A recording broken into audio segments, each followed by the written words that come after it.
In the last lecture, we covered really how Twitter works and looking at the 5 key features there.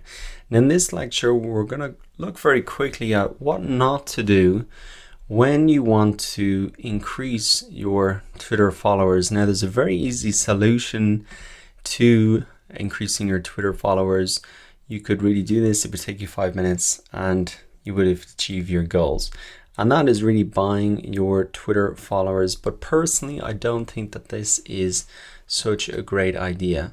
You could come over to Fiverr.com, type in Twitter followers, and you will see that there are a lot of offers here to really purchase Twitter followers for a very small price. Now, you might think this is a good idea. It'll help me, give me some social proof, etc. And you could keep adding these if you wanted to.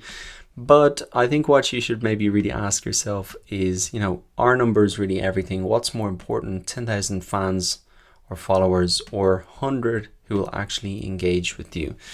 So I think the key thing about Twitter is you could have 10,000 fans, but really if you think about the purpose of being on Twitter, it's not just for social proof. It's actually to come back here to become an influencer, build relationships, and drive website traffic and sales on demand. So if they're just fake followers, that is not going to really happen.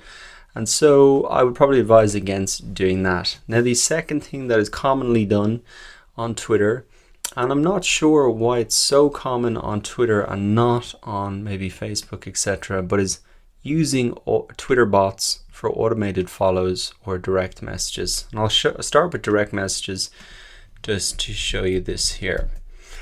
So in the last lecture, we learned what is a direct message. And you can see here now that I've followed some people and I get an automated message here from them saying, thanks, etc.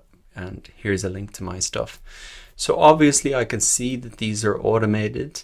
And obviously I don't want to engage with any of them because they're just automated. They're not real conversations that these people are sending me.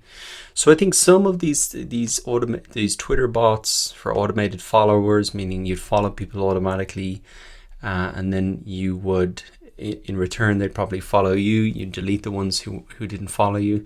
I think some of these worked in the past, but it's just kind of spam at this stage.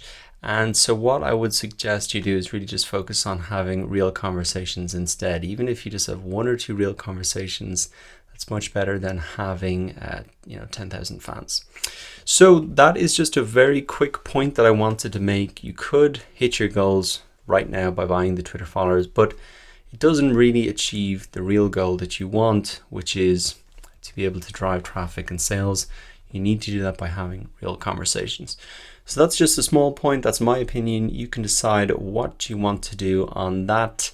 But let's get started in the next lecture then by really looking at 10 ways to increase your Twitter followers. So I'll see you there.